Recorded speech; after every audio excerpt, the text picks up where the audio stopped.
Hi, Jane.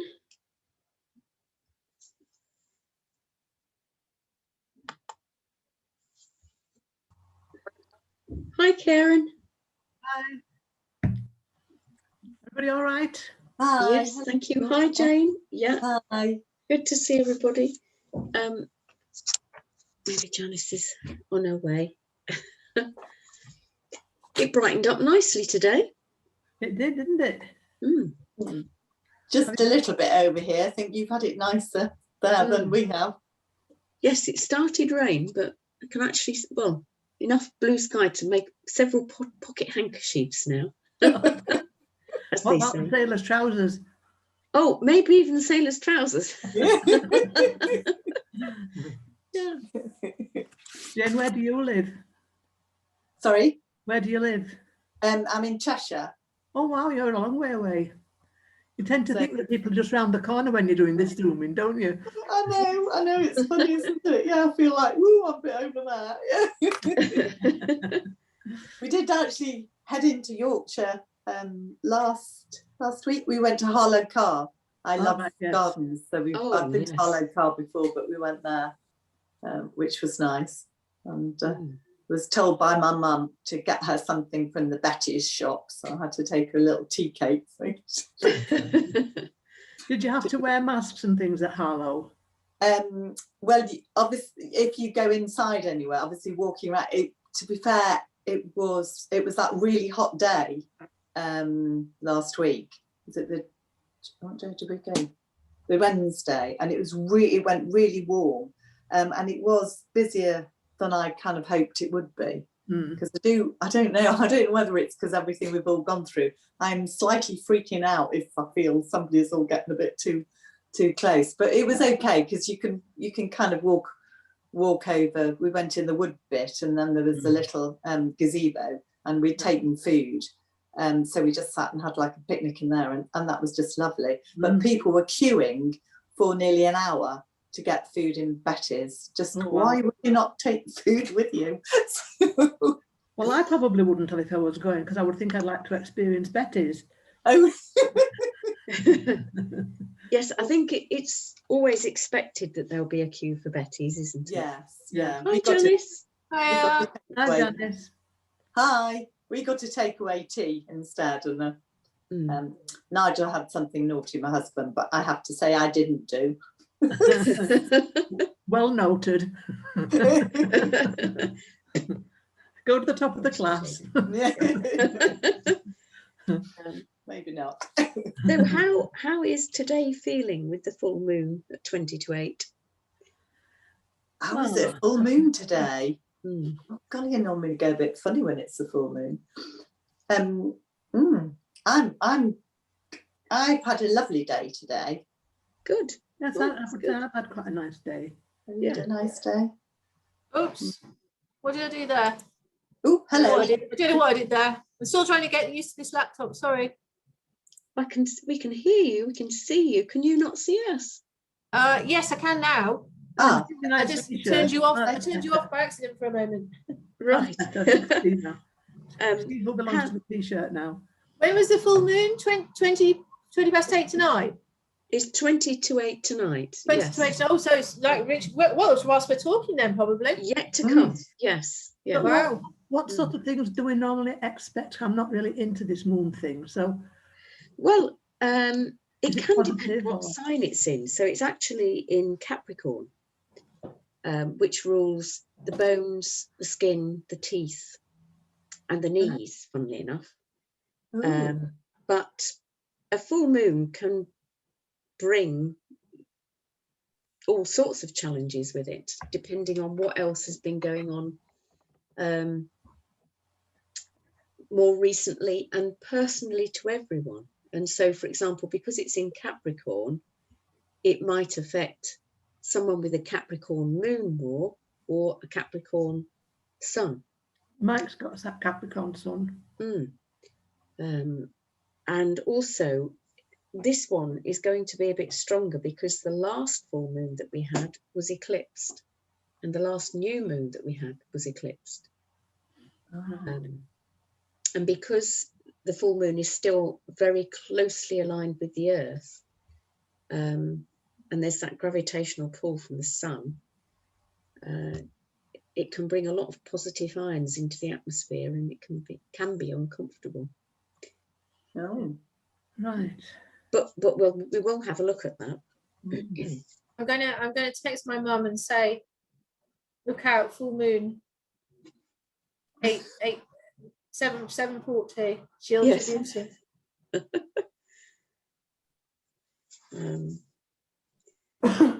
Right. So ideally it's getting to a state where we can respond to these sort of natural events comfortably, and not feel overwhelmed by them physically or mentally, emotionally. I'm still not very good at noticing it's a full moon. I mean, I kind of, I do notice them intellectually. Yes. Physically impact on the body. I'm still not very good at noticing that. Actually, you're really good at picking that up, aren't you? Well, if the good thing might be then that you haven't had a physical reaction, so that's good. I think I probably do have it. I think I just, I mean, it's like part of the health journey is recognizing your body speaking to you, isn't it? And the childhood I had taught me not to do that. So I find it very hard to hear anything in my body, let alone impact of the full moon. It has to be quite severe before I notice anything, really. Yes. It's partly acknowledgement that there are lots of natural cycles going on that do impact us, and that we're not encouraged. We're often encouraged to see something as a symptom rather than a sign that the body is struggling in some way to clear waste. Yes. Yeah, if that makes sense. Would Yes, you it does. experience something on the run up to the new moon? Sorry, Karen. Would you experience something on the run up to the new moon? You said Full moon today. Full moon. Because You could do. had headache Yes. nearly every day for this last week. Yes, you could do. Yeah. Yes. But I didn't know it was the 5G. Well, what's happening is that the more, unfortunately, the 5G tends to make the effects of the full moons and the new moons much stronger. Right. But again, I'll explain that as well. We're being bombarded from all sides at the moment. Yes.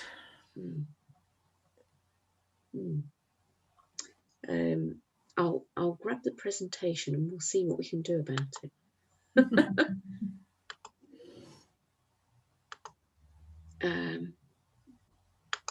Yes, human beings were not meant to be exposed to the level of frequencies that we currently are.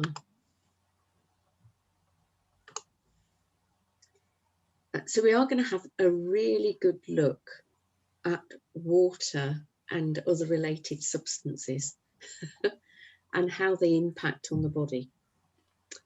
And so, did anybody notice the fluid consumption more last week? I made an effort to. Yeah, I did too. Yeah. What did you I notice? do have to spend a penny a lot more. Right.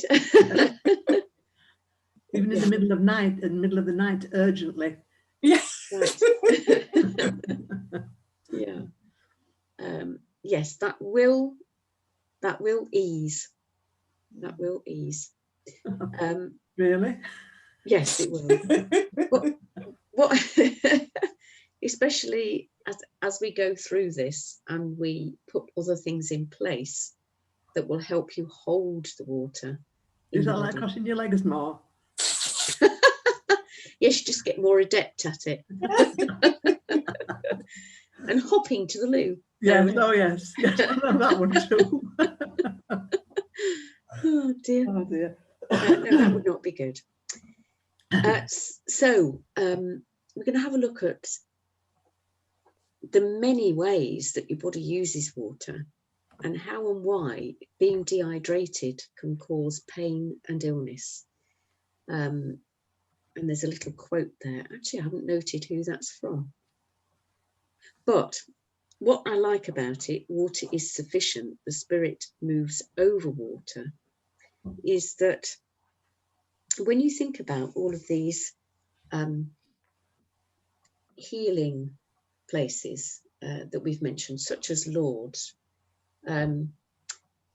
water has a surface tension and it's able to hold a vibration. And when you think about it, our spirits, if you like, live in a very watery environment. And I've often felt that this is how healing works, because it vibrates on water in the body. And so there's a fantastic book, which I can only highly recommend, called Your Body's Many Cries for Water, written by an Iranian doctor, Batman Gelish. And he says, you're not sick, you're thirsty. Don't treat the body with medications. So his story is a very interesting one, because he sort of discovered his philosophy around water accidentally when he was in prison. So your estimated body water content is about 70% and the brain 80%. So for brain function, your brain is 2% of the body weight, but it receives 15% of your body's blood supply because it's such an important organ. And so if you can imagine, when you're dehydrated, it affects your thinking, your cognition, as we call it, enormously. So, you know, being able to have rational thoughts and work things out and focus on things and remember things. And one of the unfortunate things is that if we're producing a lot of histamines, which is what happens when we're dehydrated, it can create a feeling of depression in the brain as well.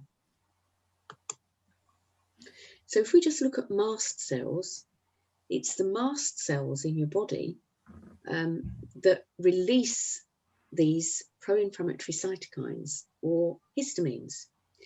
And the cognitive effects can be, like we said, lower concentration and memory, but we can also feel much more angry, irritable and depressed. And so we'll have a look at where these mast cells live. And one of the most important places is the gut. And the gut is one of the first places to signal that dehydration. But also you find it in the lungs. And this is why asthma is more common now in a state of dehydration. And it's in your skin, which is why people get these huge histamine reactions with the skin, and around the blood vessels as well.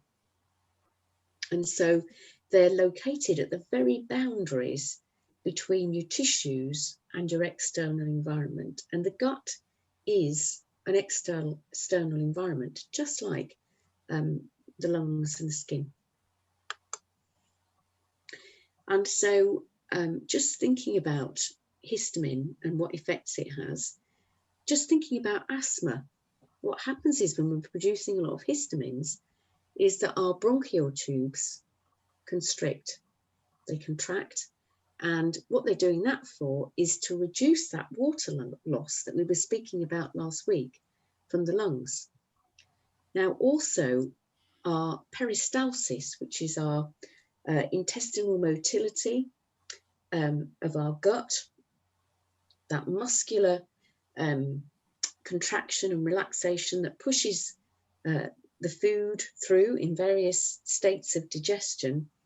And in the large gut, the large intestine, your body will increase peristalsis to wring the waste out that's leaving, the feces.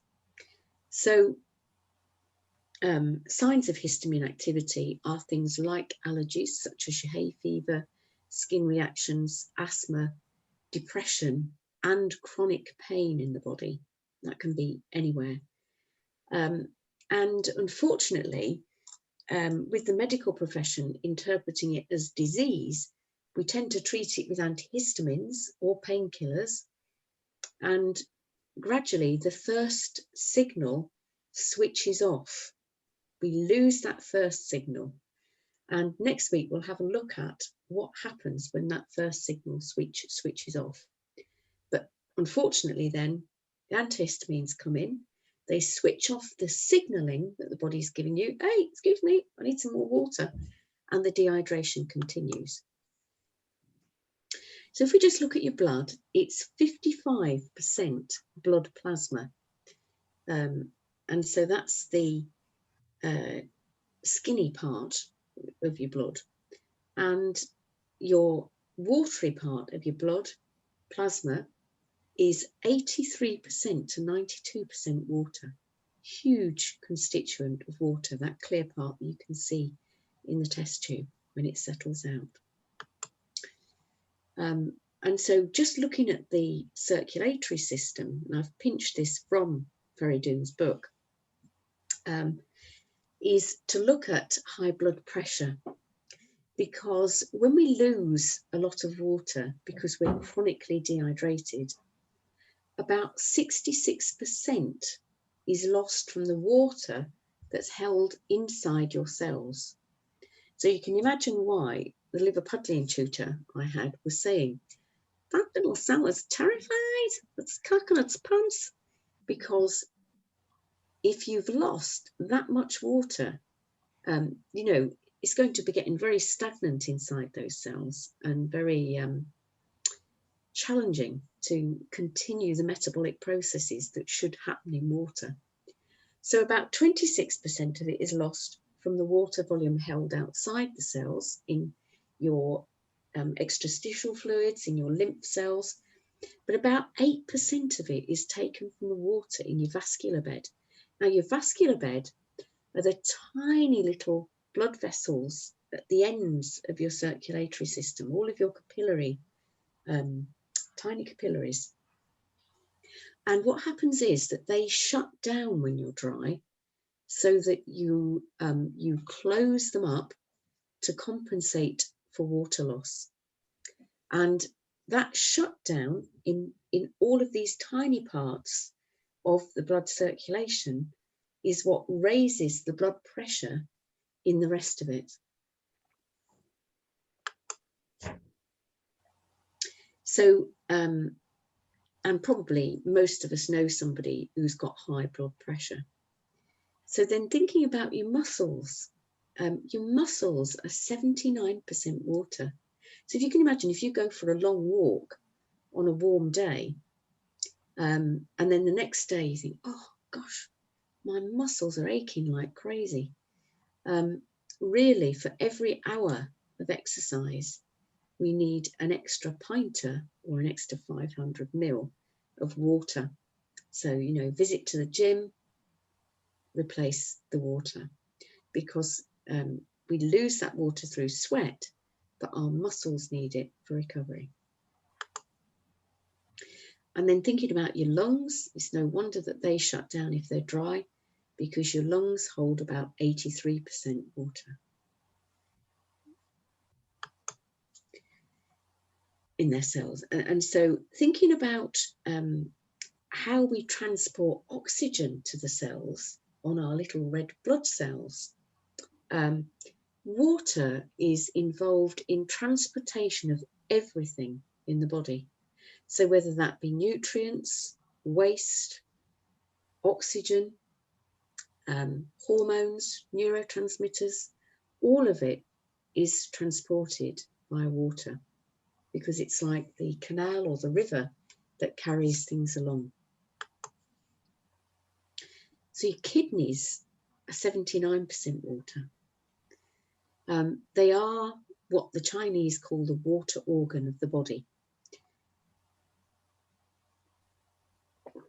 And they need really, in order to filter your electrolyte minerals, they need to have that water available in order to do so. So then just thinking about your body temperature, your liver is the organ that regulates your body temperature. And so when we're getting too cold or when we're getting overheated, it's a sign that the liver is really struggling to regulate our body temperature. And of course, your liver is the organ that cleans your blood. So if it's really struggling because it's dry to clean your blood, then managing the body temperature is going to be a challenge. And I don't know if you've noted the cartoon, but we'll have a look at that in more detail next time. But definitely blood sugar and like blood pressure is a body fluids issue. If we have the water available by osmotic pressure, we can access the sugar from the cells. But if the concentration gradients are wrong, we're simply not going to be able to access it. I apologise, I've already mentioned nutrient transportation and waste transportation. So your little lysosomes are your waste disposal bags inside the cells. And again, they need water in order to help keep that cell clean. So one of the things I'd like to mention is how Batmanghelidj came to find out about water. And he was in an Iranian prison. And basically he'd been imprisoned for speaking out about the regime. And the prison did not have a doctor. So they told him that he would have to look after everybody. Anybody that was sick or poorly, it was his job to look after them. But he had no medications. He had nothing except the knowledge that he had. Now, one night he was brought a prisoner who had severe heartburn, acid reflux pain. And he gave the man a glass of water because he didn't have anything else to give him. And when he'd finished that glass, he gave him another glass of water. And what happened extraordinarily is that within 8 minutes of drinking the first or finishing the first glass of water, the man's pain had eased considerably. And what Batmanghelidj did was he noted what had happened. You know, he was one of these doctors who thought, that's interesting. And he followed up on it, and he successfully treated over 3,000 prisoners with dyspeptic pain and the associated symptoms related to that. So for gastritis and duodenitis, inflammation of the stomach, inflammation of the duodenum, he recommends just water. And of course, one of the things, you know, it's necessary to be so careful with acid reflux because we can get further ulceration, and even that can become even more chronic. And so what I'd love you to just have a look at is this picture of the stomach, because the stomach is the most amazing organ, because whilst it's producing a pH of about 2, it has that white layer that you can see around the outside is a bicarbonate layer. So there's some little diagrams at the beginning, at the bottom, beg your pardon, showing the acid being produced in a well-hydrated stomach. And you've got the peritoneum, which is the sort of covering of the stomach. You've got a muscle layer, you've got glands producing all of the digestive juices, and then you've got a mucus layer you've got bicarbonate deposits in this mucus layer that stop the acids that are being pumped in onto the food from burning the lining of your stomach. So your stomach is just the most amazing organ because it's producing acid, but then it's got this bicarbonate layer. Now, one of the reasons that one might get acid reflux is because your body, your digestive system usually produces a hormone called motilin. And what motilin does is it creates the peristaltic movement of the gut, all of this muscular contraction and relaxation. Now, when you're dehydrated, that motilin switches off effectively.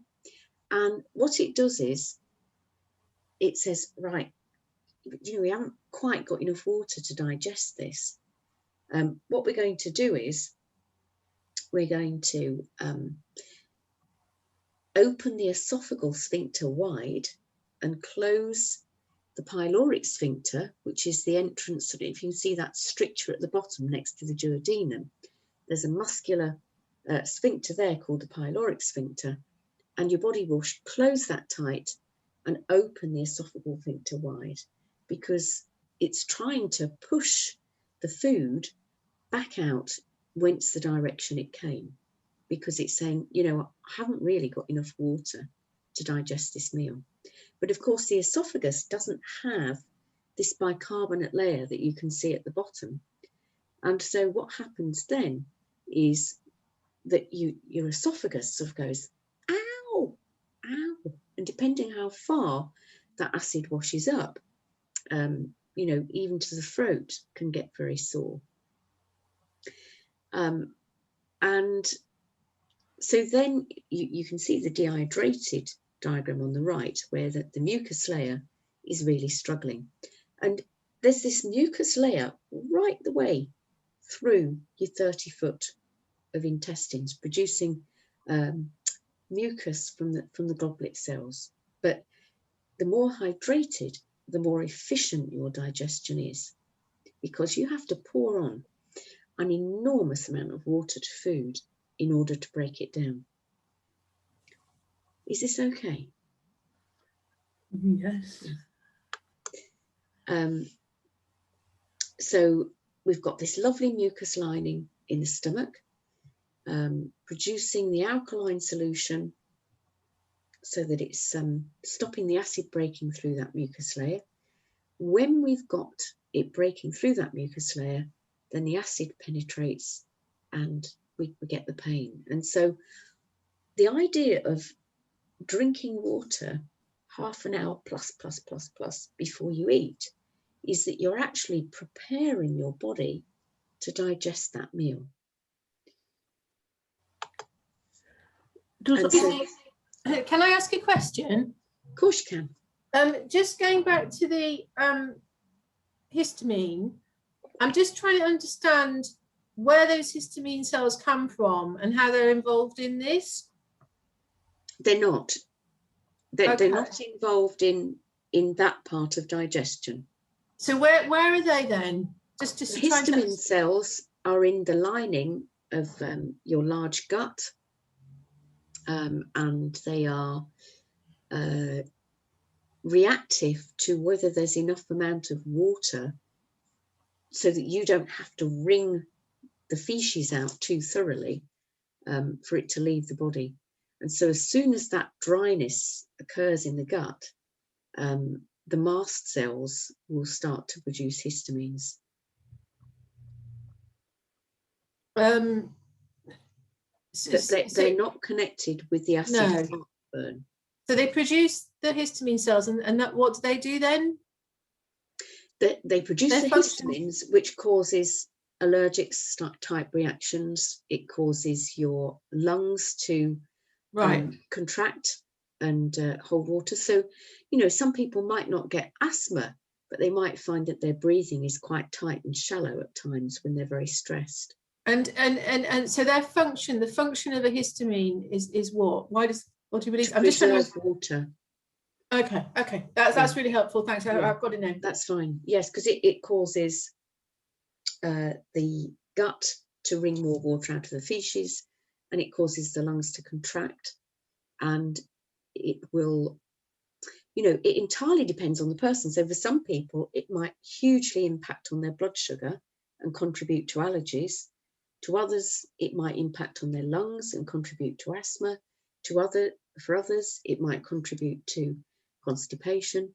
And then for some people, none of those things happen, but it impacts, the dehydration impacts more on the actual digestion at a higher level.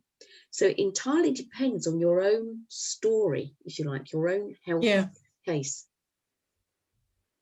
I can't see you, Janice. I'm sorry. The reason I had it off was because, hang on, I'll put it back on again. But no, that's all right. I'm just wondering if it was me. No, don't worry. No, it is.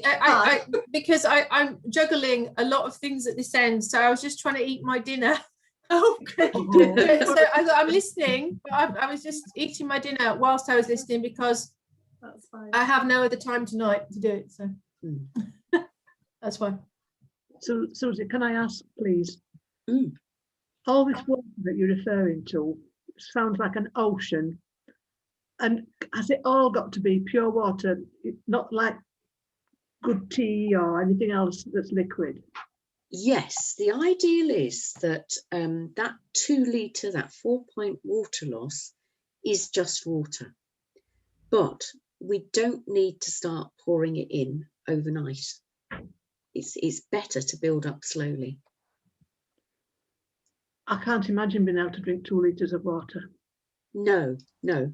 I've been doing it this week, actually. It's been interesting. I've recorded it, and I have managed to get up to 2 litres every day, but it's far more than you think it's going to be. Again, it makes me feel sickly. 2 litres. 2 litres. Yes. That's quite a bit, isn't it? But if I can put a tiny little bit of flavouring in, I can drink a lot more. Actually, it is having it. Sorry, it is amazing though how you get used to it. Obviously, Janice has, and I did used to drink loads of water, and then you just get out of a habit, don't you? But that half pint, when I'm still in bed, that I drink from when you said we should, I thought, God, I can't drink this. I can now. I really, and I have it. I have a bottle by my bed anyway, so sometimes I have it in another one in the night, and then I drink that literally when I wake up. But then I do have my tea later on as well. It's one of those things where it's better not to worry about it. We're just going to gently introduce it, and it's different for everybody. So sometimes it takes longer, but that's okay. It's okay, because we've got some other things that we need to work with as well. Time, giving your body time, because it's thinking, if we haven't drunk much water for a long time, maybe even several years, it's going to take a little bit of time to move back in the other direction, and get it as a habit. But it's not something to stress about. One really interesting thing that happened to me this week was, it was just the end of last week. So I had to self-isolate last week because there was a contact at school that I didn't get in. I knew I wouldn't, but because I hadn't been anywhere near him really. But technically, I had to the school procedures. I had to go. So I was at home, and so I cleaned my bedroom, and I'm quite badly allergic to house dust, and it was very dusty because I hadn't had a chance to dust it for a while. Do you know, I didn't sneeze once, and this was after quite a few days of drinking 2 litres of water, and I just thought that is so odd. That is so odd. I've never had the experience of cleaning my bedroom without sneezing huge amounts. Oh, now, that's and I didn't believe you about that one.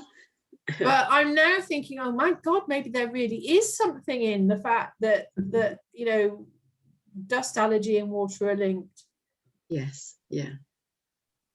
Yes, it's amazing, isn't it? Yeah, I mean, I literally couldn't believe it, because it's not even a mild allergy. You know, I don't need much house dust if I start moving it around before I, Yes. you know, really do know about it. And it didn't actually in the whole bedroom. And, you know, so it took me all day actually on and off. And I was around a lot of dust, especially when I was hoovering the floor. Not one reaction. So I really think there might be something in this.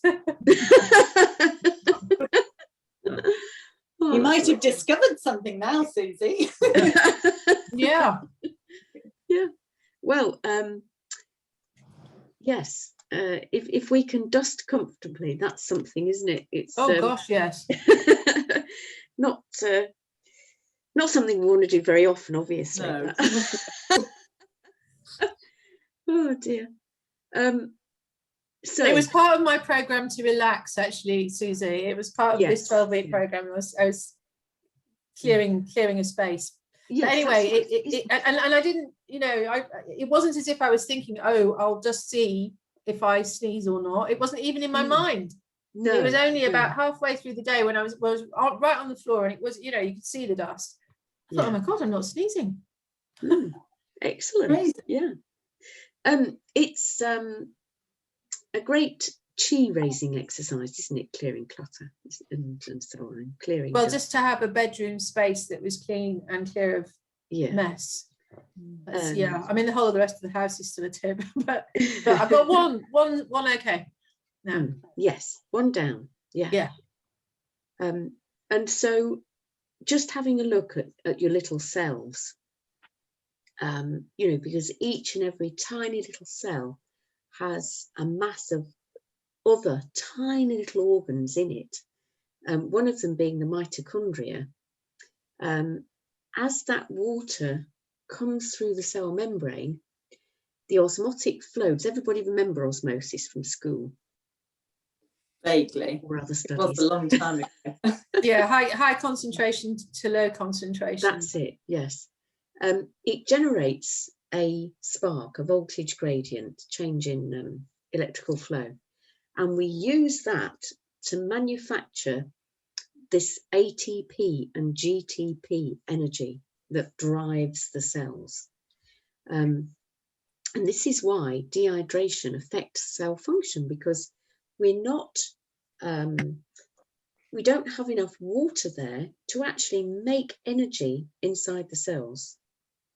And so if you can imagine, the poor old cells might even be pootling off at a greater rate of knots because they simply can't survive.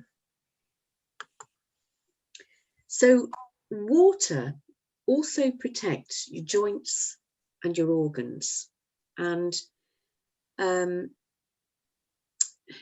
know, we've seen how much of a water ratio there is for many of the organs, but really important for your joints as well, because at your fifth lumbar vertebra, right low down in your back, you've got a water core around it. And 75% of the weight of your upper body is supported by that water core. So if your water core there is dehydrated, then what happens is that you put more pressure on that fifth lumbar disc. Now, the other 25% of the support for your weight comes from the muscle fibers around the spine that's holding everything up. And of course, knees, hips, etc., ankles all carry weight lower down. But if you think about 3/4 of your weight being supported by your lower back. And so your bones need water supplies to pull minerals through, not just calcium. And there's a lovely little diagram here from, again, stolen from Batman Gellish, I'm afraid. And then what I'd like you to think about is your other joints. Let's say we've got the knee capsule here. And so again, they've got a watery capsule all around them. And if they don't have that normally hydrated cartilage, protecting between the two joints. The damaged cartilage starts to expose bone and down onto bone marrow, and then you get an inflamed joint capsule that's oozing serum and white blood cells into the joint, and it's going to be very, very uncomfortable. So thinking about your digestive juices, there's one place, obviously, because we're pouring water onto our foods. Urine, water loss there, and feces, water loss there. And I'm not quite sure why I put that cartoon there. I'm just trying to think. No, can't think why I did that one in particular. But just to mention that lemons can be a nice way to, you know, if you've got a lemon juice, maybe start with half a lemon and then pop it in the bottom of a glass and then cover that with cold water to about the same amount. And then you can actually, well, you can top that up with cold all the way in the glass, or you can top it up with some warm. And lemon juice is actually very nice at creating a bile flow from the liver. So if there is any nausea, but not actually with acid heartburn, it can be a way of helping liver clear some of the bile that's stuck. And that still counts as the water, even though Sorry? it's made with lemon. Yes, diluted with the water. Yes. Right. So that's, Is that what you asked me, Karen? Sorry. well, before you said it had to be pure water. So I'm saying, will that count to you? Oh, no, that is simply a drink. Right. Okay. Yeah. Oh gosh, even with just a little squirt of lemon. Yes. Yeah. Oh goodness. Yeah. Yes. That's my And anything that you pop into water, you then cannot quite access the water in the same way because of what it's diluting. And so you will access some water from it, but not as much as you might have done if it's just plain water. So thinking about how your body breaks down chemical compounds, water is used for a lot of chemical reactions in the body. So not just in the gut, but also in the liver to help you go through its detoxification processes. And unfortunately, where we've got dehydration, we mightn't complete our digestion properly, because if the gut is too acidic, that means that some of the digestive proteins and enzymes that are used don't function well. Then we get a higher sort of stickiness in the gut, so that the gut lining can become sort of coated with substances that are not being digested properly. And I know that if anybody's ever been to a colonic hydrotherapist for colonic hydrotherapy, very often that they told me that people say, oh, there's old meat hanging about in the gut and things that have been hanging about for donkey's years that are sort of adhering to the gut. Yeah, grim, isn't it? You feel very lovely afterwards. Sorry, Karen. You feel very lovely afterwards. Yes, yes, indeed. So then, thinking about the lymphatic system, your lymph really is very watery, so far more watery even than your blood. And your lymph, you've got the extrastitial fluid bathing your cells, which is, and then your lymph is picking the water up from there in the little lymph vessels, and all of the waste from your cells, and carrying it to the nodes to be picked up by the blood, to be carried to the liver for excretion. And so the more wastes we have gathering in lymph, then we can have some quite uncomfy symptoms because of that. So things like a muzzy head, things like swollen glands. You mean? Do you mean Sorry?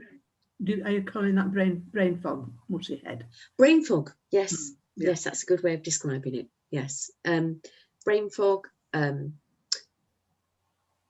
sore throat, and swollen glands, mucusiness, colds, that kind of thing.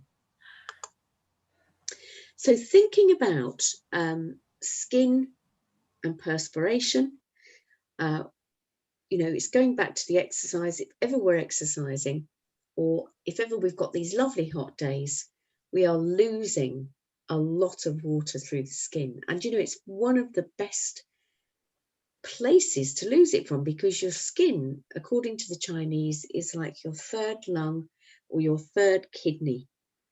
And it's a really important route of elimination.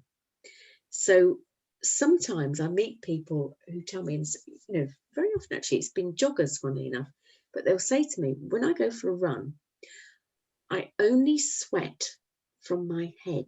I turn beetroot red and I get a lot of sweat coming out through my head, but nothing below.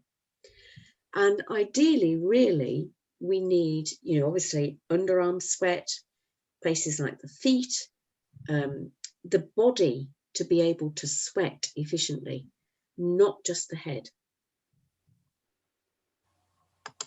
So they can, you know, there's various ways that we can open that up.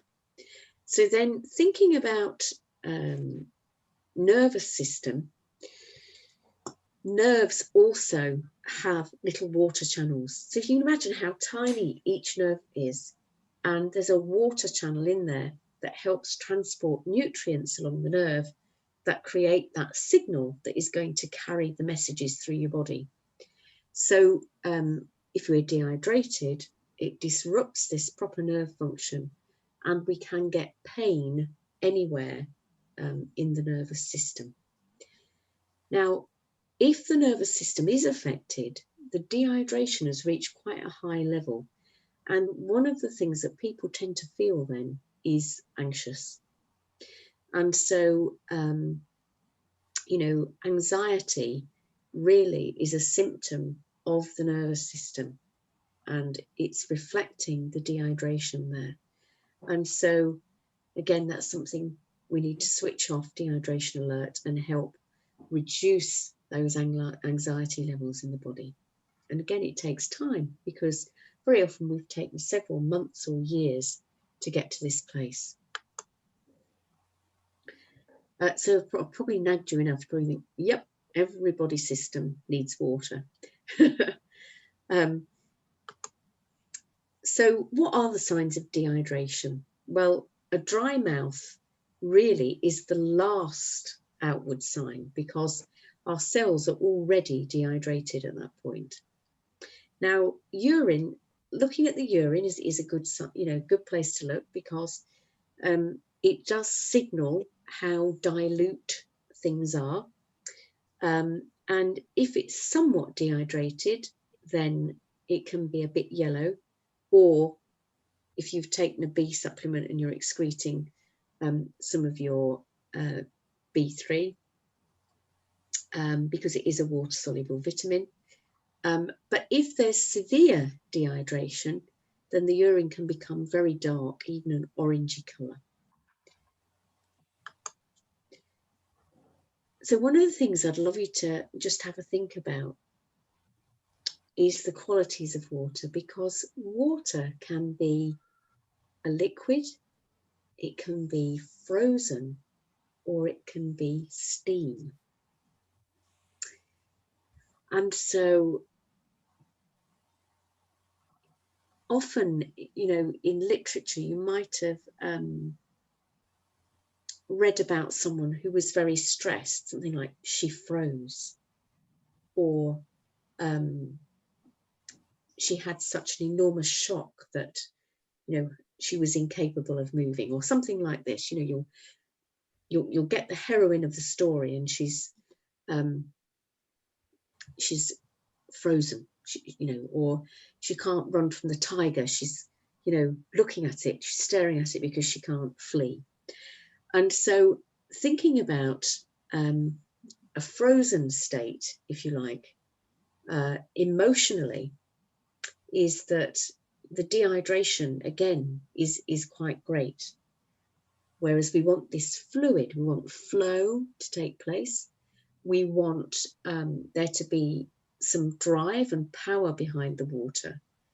Because when you think about water, how it flows, say, down a mountain, there is the most enormous amount of power with that water. And water is very powerful. It is powerfully cleansing.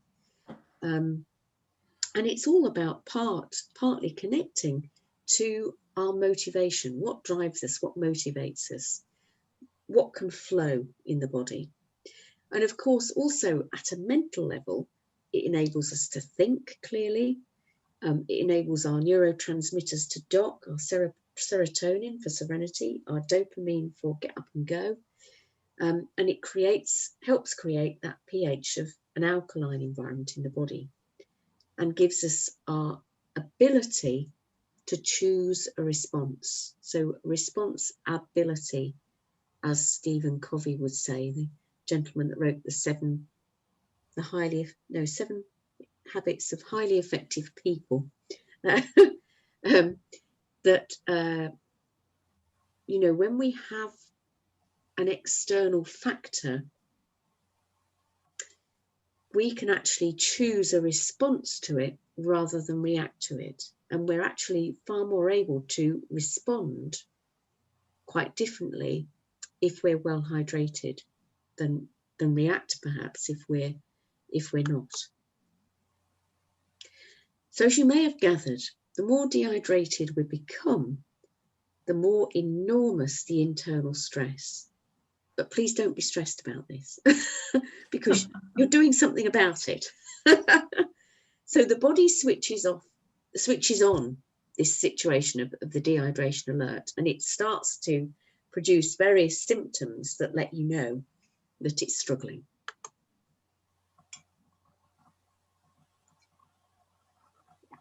Now, we're told a lot about cholesterol, and one is that cholesterol, can be quite a bad thing because it can bind up in your heart arteries and your arteries to your brain, and it can contribute to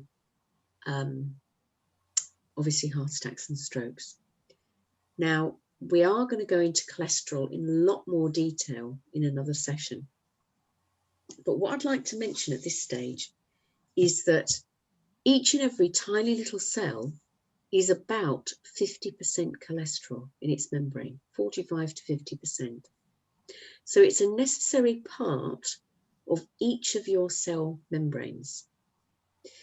Now, what the cholesterol does is it acts like a dam for water loss. So the more dehydrated you are, the more cholesterol you'll produce to plug up your little cells in order to prevent water loss. It's a very natural process. So one of the things I'd like you to think about is, well, if I'm producing this cholesterol and I need to produce it to stop the water loss from my cells, it's no wonder perhaps that it's higher than it might be, because there's a reason for it being produced. There's my body is reacting protectively to prevent the cells becoming dehydrated. So there's never, no reason for the metabolic actions that your body takes. And there is a huge myth around cholesterol because the medical profession are making a lot of money from it. But we'll come back to that on another day.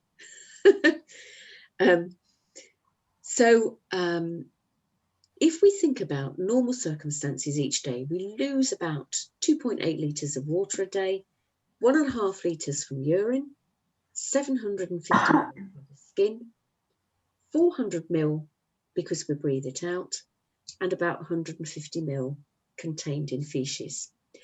And then during menstruation, women lose about 55%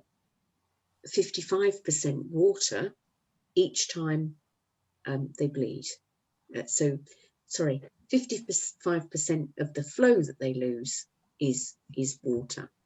Now, this is why, and this might be of interest looking back rather than looking forward, perhaps, or perhaps if you've daughters, to mention to them that just before a period, we naturally become more dry, more dehydrated, because the body is storing up that lining around the womb.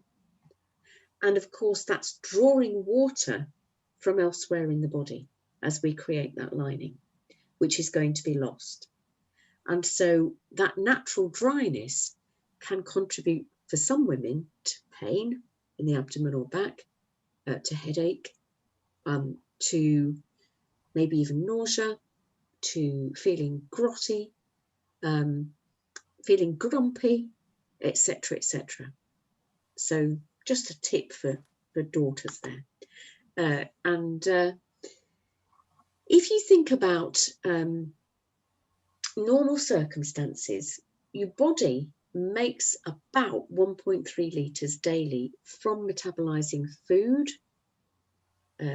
It'll rescue back about 300 ml, and the water in food itself about 1 litre. But that is assuming that the diet is very water rich. If the diet is very dry, then that won't happen to the same degree. So when we put these dry foods out, in the body, one of the reasons why we might struggle to then excrete the waste from them is because they've just kind of gone and taken so much water from us. So on average, we're short by about 1.5 litres a day. And ideally, it's a good idea to put in 2 litres just to make sure, because your body will quite comfortably, in the end, get used to that amount of water uptake over 24 hours. So thinking about our hanging baskets, I know I mentioned them last week. I think I did anyway, that, you go away on holiday, you come back and your poor old hanging basket is gagging for water, or looking like a desert inside. And restoring that natural thirst just starts very gently with drinking more water. And it doesn't have to be, downed. In fact, it's much better if it's not. So what types of water are best to drink? Well, that entirely depends on the area that you live in. What you might like to do is get hold of some pH sticks, which can, be fairly cheaply accessed on, dare I say, dread to say, Amazon, but there are other places. And you can check out what the pH of the water that you're drinking is from the tap, for example. Now, if your water is highly chlorinated, then I really recommend that you do definitely at least Brita water filter it. Now, the best kind of water is natural, local spring water. If you happen to live near a natural spring, then I would run and fill your bottles regularly, if possible, because that water will have travelled on its way to the spring through a vortex as it comes through underground rocks and through the pipes and so on to the spring, and it will be highly energized and vortexed. Very, very good for you. And so also to try and drink it out of glass bottles if you can, rather than plastic bottles, or to have stainless steel containers for it if you're transporting it. So PIMAG technology is one that I recommend. It's a magnetic technology with ceramic elements, and it imparts minerals to produce pie water, which has been known in Asia for decades. So it's quite a cost-effective system, and it has a few stages, much more than a Brita water filter, and cleans the water without using any chemicals. So it's a very environmentally sound technology, and rather more practical than commercially bottled water, which of course is very expensive if you're buying it on a weekly basis, and particularly, you know, if you're wanting to get it in glass bottles, because they really are, you know, an expensive way to buy water. So how is it best to drink this water? Well, firstly, away from your food. So ideally stopping at least 20, if not 30 minutes before food. Definitely not for about an hour after eating. And if you can, to wake up and start drinking water. And if that's a quarter of a pint, if it's half a pint to start with, building up to 3/4, building up to your morning pinter, that's fabulous, but build up slowly. And if you would like to, drink it warm so that it goes down more easily. If you want to, you can carry on drinking warm between meals for the rest of the day, if that goes down more easily and more comfortably. Usually, if you get a good vacuum flask, it will hold it at blood temperature for you for quite some time. So when you're warming it, you want sort of half boiled, half cold, so that it is at roughly the temperature of your blood. And what we're going to be doing is slowly building that back up to your 8 glasses a day. But fear not, it will happen organically in its own time. There is no hurry. So just looking at diuretics, alcohol takes 4 times its own volume to process using water. So this is looking at how much water it takes to dilute and process and support the liver's cleansing of these substances, these diuretic substances. And so, of course, the unfortunate thing about diuretics is that they force your kidneys to expel water that they mightn't actually have available to get rid of if you're very, very dry. So a cup of tea, the amount of caffeine in that takes its own volume in water to process. A cup of instant coffee takes twice its own volume in water to process. A cup of filter coffee takes about 4 times its own volume to process.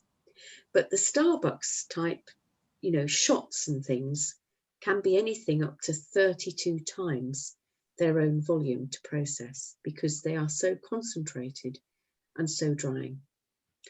So then Coke takes about 2/3 of its volume to process, and green tea is about 50% the amount of water as a normal cup of tea. Now, there was a fantastic book written by a guy called Dr. Stephen Cherniska, and he researched the effects of caffeine on the body for 10 years. And his book, Caffeine Blues, was the result of that. So caffeine has an effect on every single body system, from nervous system to gynecological system to heart, circulatory system, every single body system.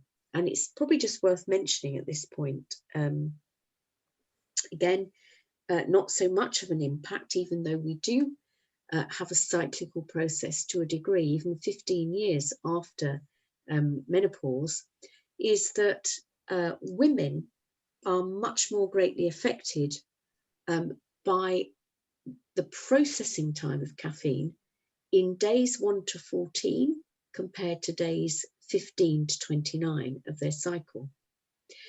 And so it takes a lot longer in days 15 to 29 of their cycle to actually process caffeine out of the blood to its half-life even. I think it's about 6 hours half-life in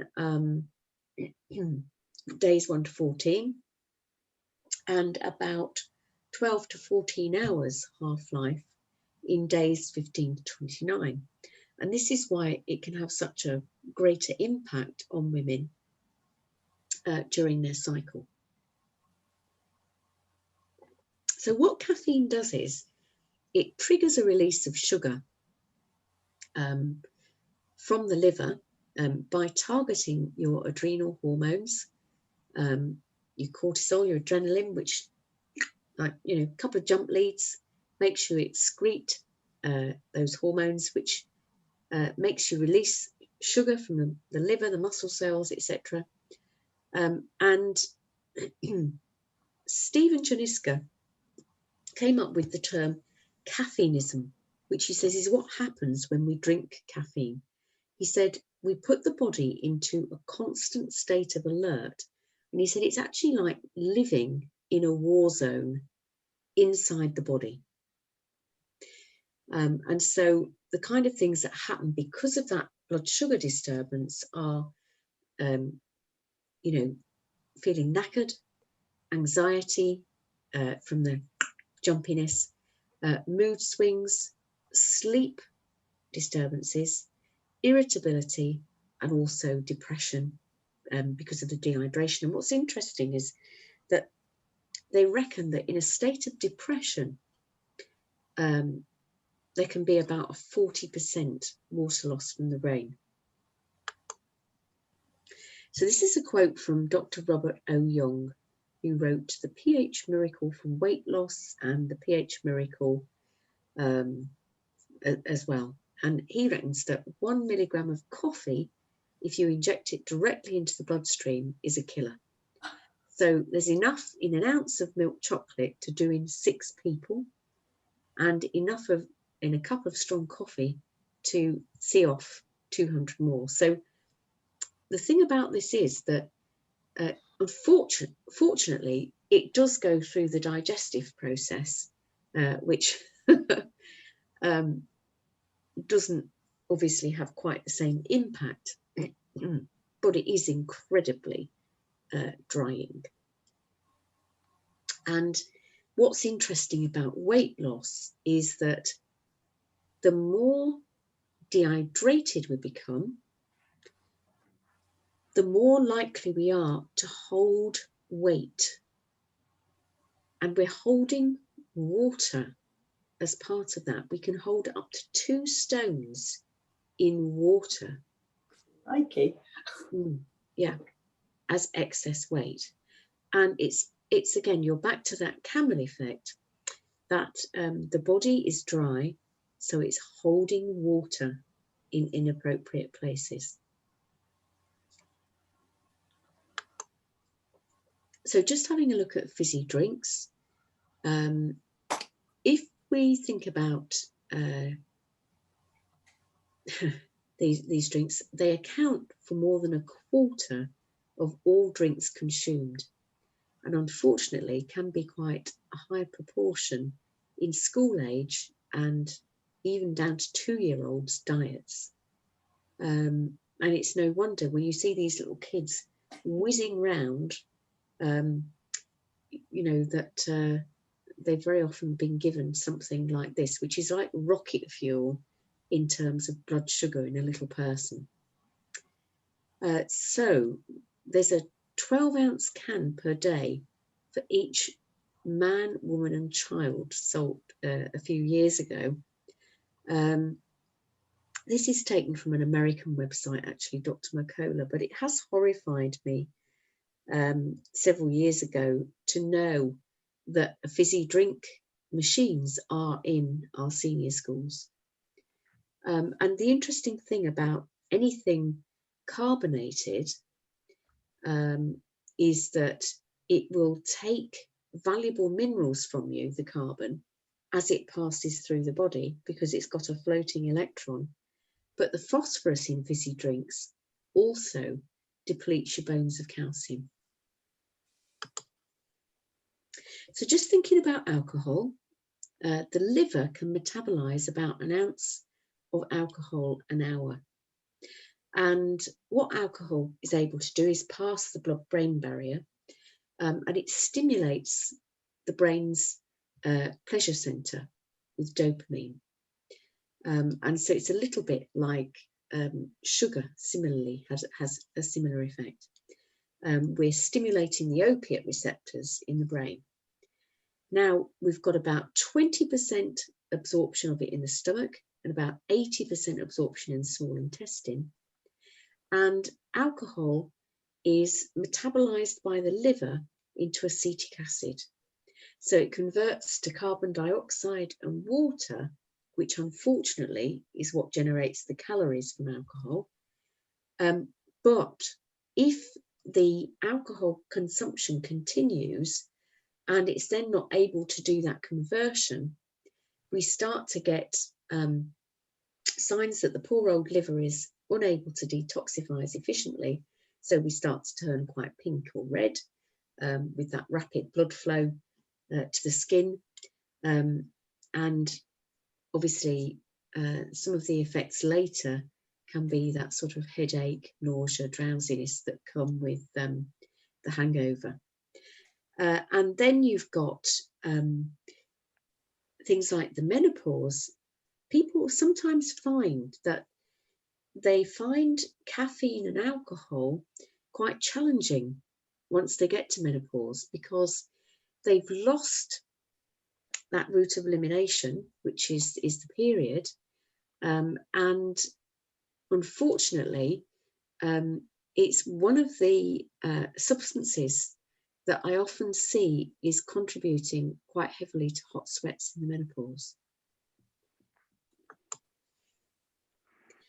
So just to summarise, your body is a high percentage of water, need it to survive and thrive. If we're losing it via diuretics, we can often be misplacing it. And it's thinking about the fall of dropping water wearing away stone, if you like. It's clearing deposits and things out of the body that we don't need, we don't need. It's the big cleanup operation. So just thinking about hydration, some of the things that I'm going to be talking about from now on are, and one thing you've been trying this week is a sort of water-rich breakfast, that it's really much more hydrated, and rather than taking water from you, it's offering water back. So there's lots of other foods that we can do that with. And I'm going to have a chat with you on the one-to-ones and send out some more recipes from all the variety of things that are available for that. And then we've got the wonderful things like soaked golden linseed and golden linseed tea, because linseeds are the most amazing seed. They're rich inside in something called mucilage, a little bit like aloe vera, a little bit like brown rice as a grain. They're high in this mucilage, which is like a water holding gloop. And what happens is, and actually, I hope Karen doesn't mind me sharing this, but she mentioned to me last week that her mum used to make, or her dad, I'm not sure, used to make linseed tea during rationing to set hair. Is that right, Karen? Yeah. Yeah. It wasn't called tea, it was called setting lotion. Setting lotion. Yeah. Yeah. Yes, and it was called setting lotion then, but I'm not going to be making you call it setting lotion. But the If I persuade you- golden linseed didn't go gloopy Right. at all. in the It same stayed way. water and chopped up seeds. Ah, right. It's probably because of the way they prepared it then. Mhm. So the way we prepare it's going to be different, I think. Right. That's interesting. So did they use brown linseeds? Yes. Yeah. I don't think there was golden ones in those days. Yes, actually, the brown ones are a lot more soapy.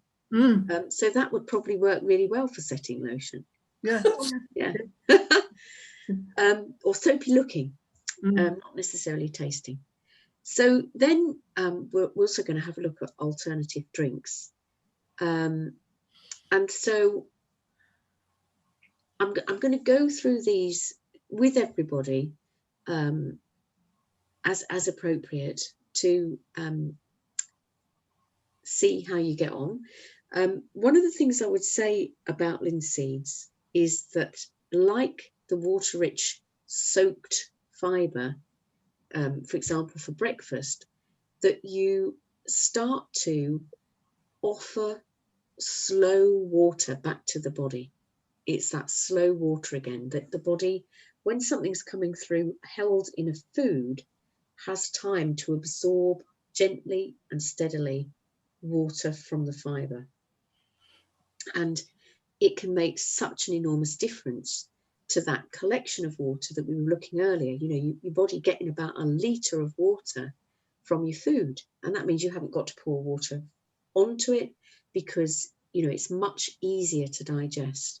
You've prepared it.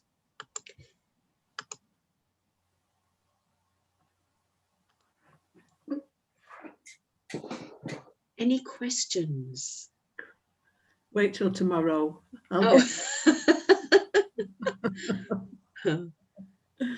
Gosh, very interesting. Very interesting. It is. It is. Quite scary. Yes. For me. I'm just about feeling okay. I can have tea because I am drinking. I am being really good, I think, with my water drinking, and I'm drinking straight water. And I have to say, our northwest water is supposed to come from the lakes, but it's horrid. Yeah, it's horrible. I can't drink it. Oh, right. So when we're in the Cotswolds, I drank tap water, and this Yes. water is awful. So we have been buying bottled water ever since we've come back north. Right. Yeah, and I have to say that actually Evian is one of my favourite ones. Right. And I will tell you, but not on this, just some quite interesting thing about one of my my only grandson, and why he is like he is. And I do think it's because of where he was when he was born. So that's actually really interesting with all the water thing and everything. Right. Yes. So I don't know where your water comes from that you get out your tap. Where is it in Yorkshire? Well, here in Ackworth, we're quite lucky because it's from a borehole. Oh, gosh. Yeah. So your water's perhaps okay, is it? Nice to drink? It's about a pH of 7. Yeah. Yes, we're quite lucky. Hours. If you phone the local water authority, they should be able to give you a bit more idea. But one thing you can try if you don't like the taste is to get, to start with, a standard Brita water filter. Yes, I could do. Yes. And see if you filter it. To be honest, I just don't. Yeah, I think it's got chlorine. I just don't like it. Really is nice. You feel it is chlorinated. Yeah, I can drink it when we have tea. Obviously, I'm doing that. But when I'm just drinking straight water with nothing else in it at all, yes, I don't like it. Whereas if you get a really nice bottled water that you like, then it's much easier to drink it, isn't it? Well, obviously you drink loads anyway, but I find it makes a difference. Yes, I mean, one of the things, if you think it is really dreadful, is to sort of think about investing in a really good filtration system, like the PIMAG or similar, so that it gets really quite well filtered. Yes, certainly a Brita usually takes the chlorine out. Yeah, yes. Certainly the taste of it. And yes, the chlorine is really not good for us. In fact, I saw a newspaper article that was suggesting that it causes miscarriages Oh my goodness. some time ago. Yeah. Yeah, so not a good water to be drinking. And it's making me nervous. I don't know if anybody else drinks coffee, but I do like, I only have one coffee. We're down to one coffee a day. But even that, I'm thinking, oh, this is just awful, the caffeine thing. Yeah. It's just quite. Do you have any? Do you drink, Sam? Karen, do you have coffee or tea? Generally speaking, no. I Oh. drink the alternative. But if I'm a little bit stressed, I will have a coffee, maybe 2 a week. Yes. Oh gosh. And do you not drink normal tea in the day at all? Am I drink the only one who's? Mostly Sorry. red bush tea. Oh right. It Okay. doesn't have caffeine, but I'm thinking it probably still isn't going to help with my water consumption. Oh, no. It's No, but difficult. it's kind of neutral. Herb teas and things like red bush are pretty neutral. Yes. Yeah. I could do my herb teas more, but it's just to give up tea totally is quite tricky. What I'd like you to think about is not in terms of giving up, but the funny thing is that people sometimes find their taste buds change when they drink more water. And I can remember someone on an early course saying that they just didn't really fancy coffee anymore. No. Because it tasted so bitter to them. Yes. And you'd be astonished how your taste buds can change. So it's always, with everything that we do on, the next dozen weeks, it's just putting the other stuff in underneath and see what happens. Without forcing anything. You will be astonished. Water, whereas normally I would have had a cup of tea, and that's out of choice. Yes. And I have to say, I've just drunk a whole thing of water while we've been doing all this, and I've actually, that's absolutely fine. I wouldn't have drunk anything else. So I think it's just, as you say, just doing a little and seeing what happens. And yeah. And sometimes the shifting of clearing, it can feel a little bit uncomfortable, but it's just step back and take it a bit slower. Because these things take time. You've got to love your body. Yes, go at the pace of the body. Yes. Gosh. Well. So then I had a vegan lunch today. Sorry. Yes, great. Well, we went to John Lewis, and which I haven't been for ages. Needed loads of bits and pieces, and I thought, maybe we can have lunch there. And then I'm thinking, because I am fussy with my food anyway, nothing to do with this, so I'm always thinking, don't like anything they have in there, and they're quite limited because of everything that's going on. And I'd actually gone to go and spend a penny because I had water. So my husband said, I'll go and order something. So I had a quick look at the menu, and there was a vegan wrap. So I'm not mad keen on wraps. It was a beetroot and something wrap, but the middle was okay. Had chickpeas and all of whatever it had in it, and it wasn't bad. And I'm thinking, golly, this is no way will this keep me going. Well, I had a piece of fruit in my car as emergency anyway, and it's fine. And then just before we did this, I had some almonds. Yeah. And then I'll go and eat when we're finished. I've done fine. So I'm kind of quite pleased with that, because I think, that's my snacking bit, because I've eaten certainly the breakfast is good, isn't it? It just kind of I think it's just done better. I felt better, and I've not had any headaches. Good. That's good. That's quite good. That's nice to hear. It's especially on a day like today. Well, yes. It's a pretty tough day. Yeah. I'll have to look for it. And so one of the things, oh yes, it might be out tonight if the sky clears. One of the things to think about is also when you start to look at each meal that you eat, like you mentioned about discarding the wrap at lunchtime, it's thinking, okay, well, what on this plate looks a bit dry, and what could I sort of discard? And certainly salads, while it's warm, are incredibly water rich. You know, if it's a cooler day, like I think Monday suddenly went whoom, you know, on the summer solstice, the temperature fell like a stone, and I actually made some veggie soup, you know, because with some bean protein in, because it was so cold. But then again, it's a very water rich meal, and then if you include some protein with it, or if you maybe have a little salad with an avocado on, you've got the fat or protein there to help keep the blood sugar steady and slow the digestive rate a little bit. But we'll come back to this more. I can see another huge leap I'm going to have to make with the food. Slowly does it. Slowly does it. There's no rush. It's not a marathon. It's like that lovely pilgrimage that apparently they do in Spain over about 3 months, I think, don't they?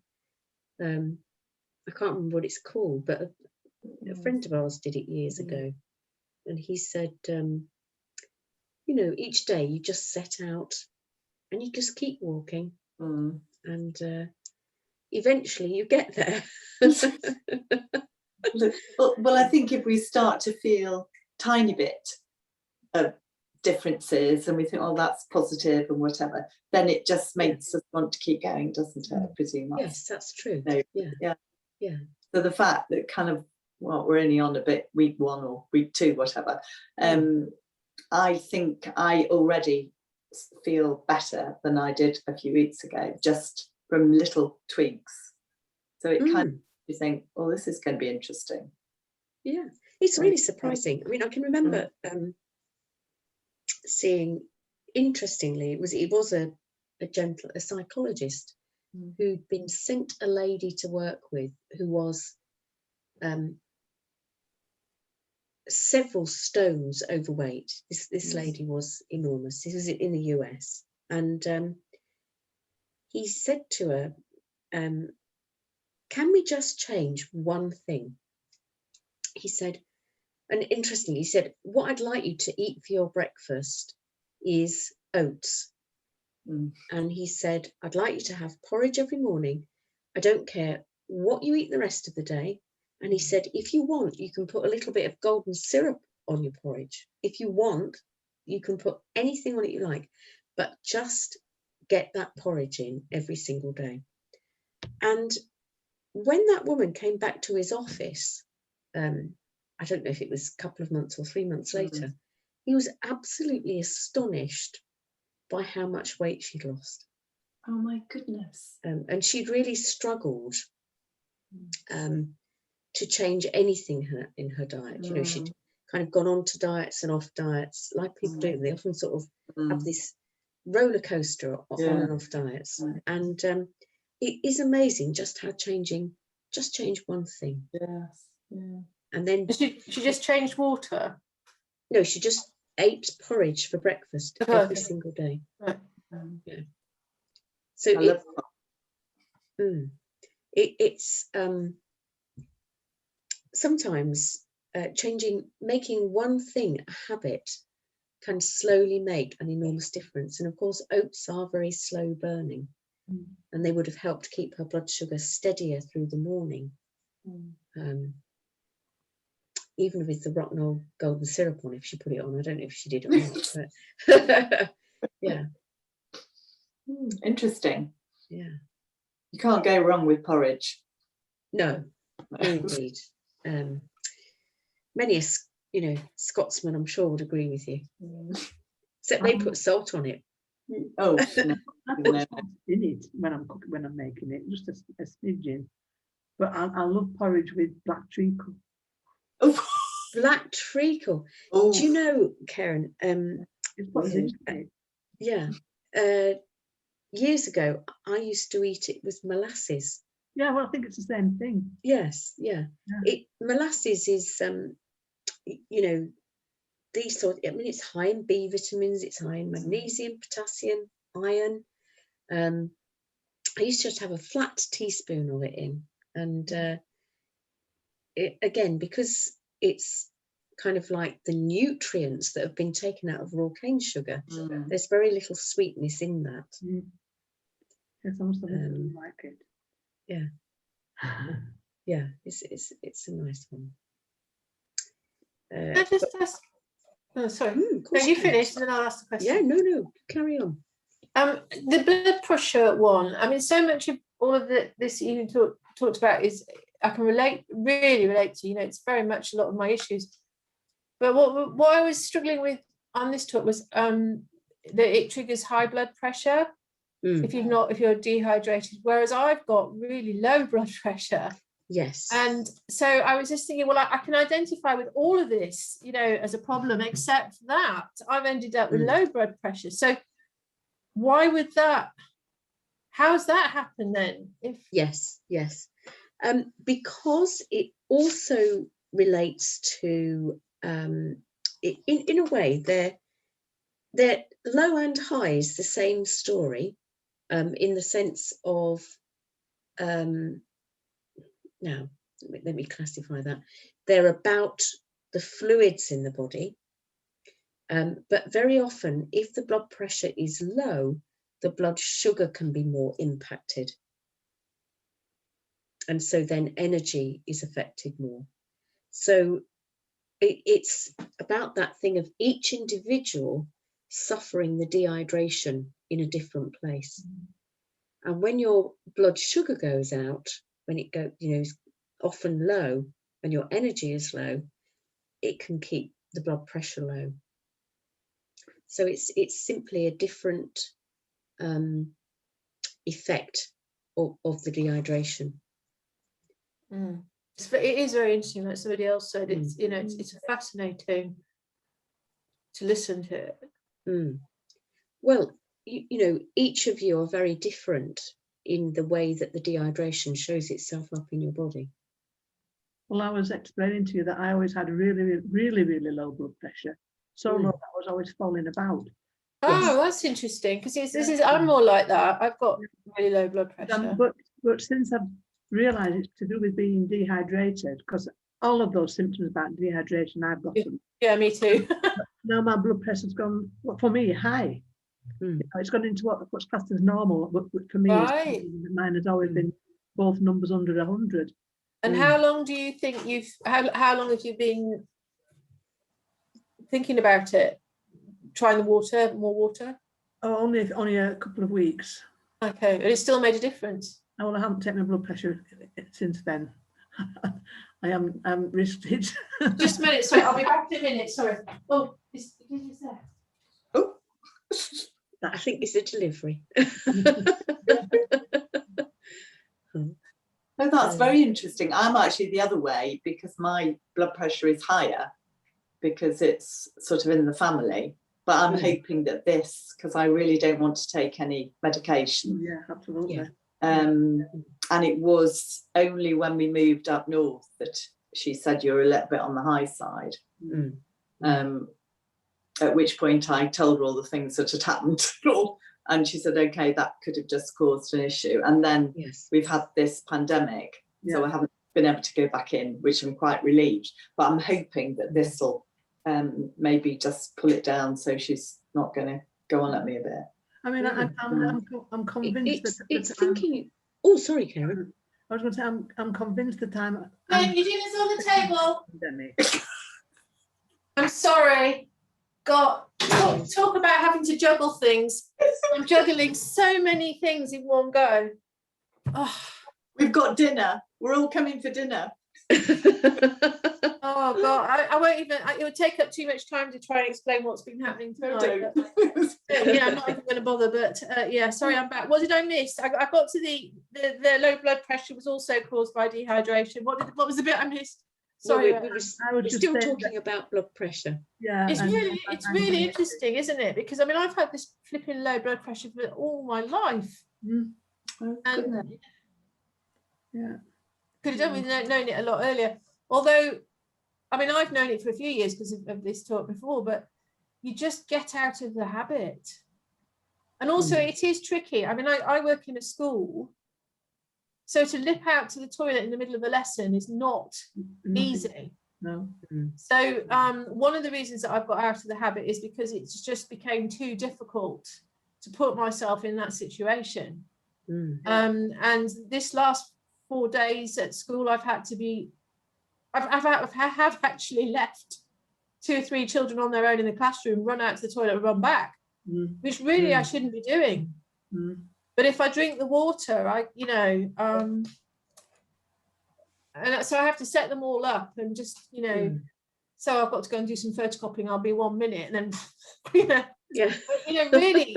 And I mean, I can only do that because I work with support as a support with children. I haven't got a class of 32 children.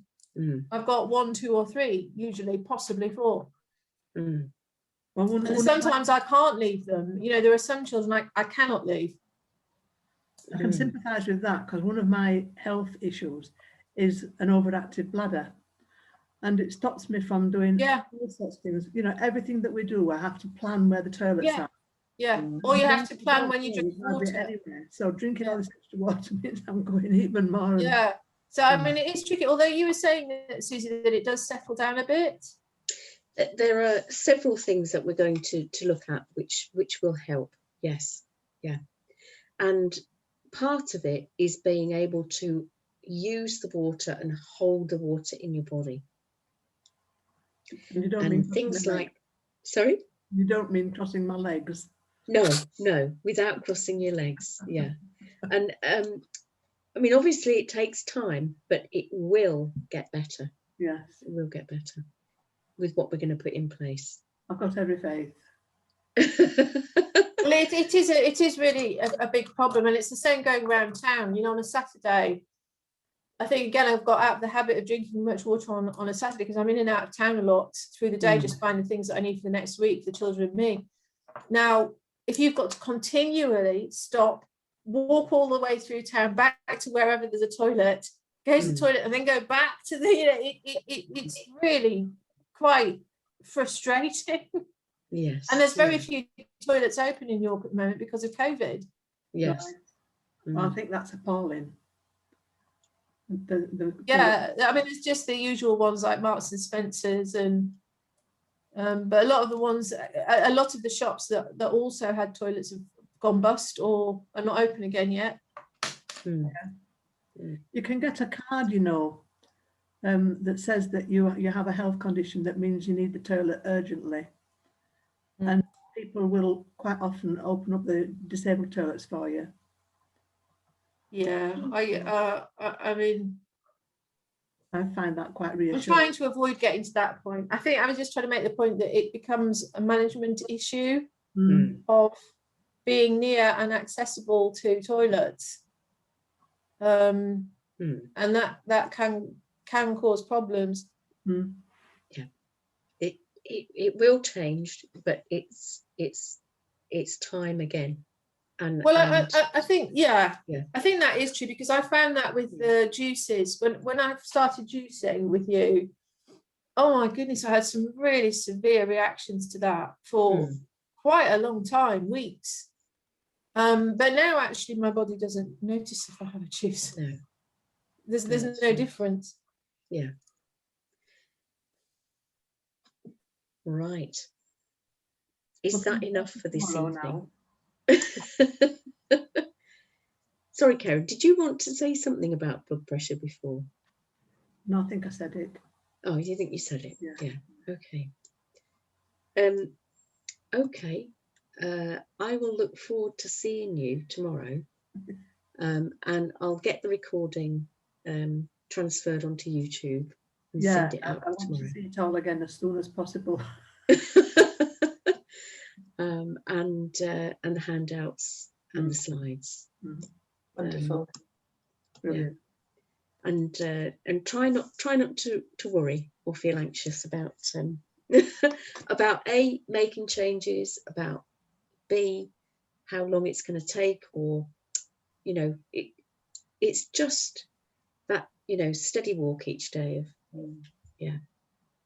Okay. the Spanish pilgrimage, not the marathon.